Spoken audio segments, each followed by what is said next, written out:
చాలా రోజుల తర్వాత డ్యూటీకి అయితే వచ్చేసినాను అనమాట. ఈ డ్యూటీ వచ్చేసి మనకు కడపలోనే అయితే సక్సెస్ఫుల్గా మనకైతే దొరికింది. ఇంకా అక్కడ నుంచి అయితే నేను చీరాల బీచ్కి అయితే వెళ్ళిపోతున్నాను అనమాట బండి వేసుకొని. ఎందుకంటే అక్కడ లోడింగ్ ఉంది అనేసి మదనపల్లి నుంచి బండి తీసుకొని వెళ్ళిపోతున్నాను. ఇప్పుడు టైం వచ్చేసి ఆల్మోస్ట్ 6 అయితే అవుతుంది.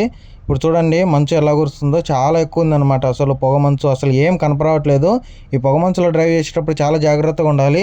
నేను నైట్ అంతా వచ్చేసి టోల్గేట్ దగ్గర పెట్టేసి పడుకున్నాను అనమాట, టంగుటూరు టోల్గేట్ దగ్గర. అక్కడ పడుకొని ఇంకా మార్నింగ్ లేచేసి చూస్తే బయలుదేరిపోదామనేసి అక్కడ నుంచి ఇంకా 70 కిలోమీటర్లు ఉంది మనకు లోడింగ్ పాయింట్. ఇక లేచి నిదానంగా బయలుదేరిపోతున్నాను. చూడండి మొత్తం వచ్చేసి పొగ మంచు అయితే కప్పబడిపోయింది.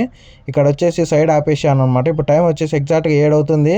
కానీ పొగ మంచు అయితే మామూలుగా లేదనమాట, ఫుల్గా పొగ మంచు. ఈ పొగ మంచులో బండి డ్రైవ్ చేస్తుంటే చాలా అంటే చాలా ప్రశాంతంగా చాలా బాగుందనమాట. నాకు వచ్చేసి ఇటువంటి పొగ మంచులో కానీ ఇటువంటి వెదర్లో డ్రైవ్ చేయాలంటే చాలా ఇష్టము. మీకు కూడా ఇలాంటి వెహికల్లో ఇలాంటి వెదర్లో డ్రైవ్ చేయాలంటే ఇష్టం ఉంటే ఏ వెహికల్లో డ్రైవ్ చేస్తారో ఒకసారి కామెంట్ చేయండి. ఇంకా నెక్స్ట్ వీడియోలో అయితే కలుసుకుందాం. అందరికీ టాటా బాయ్.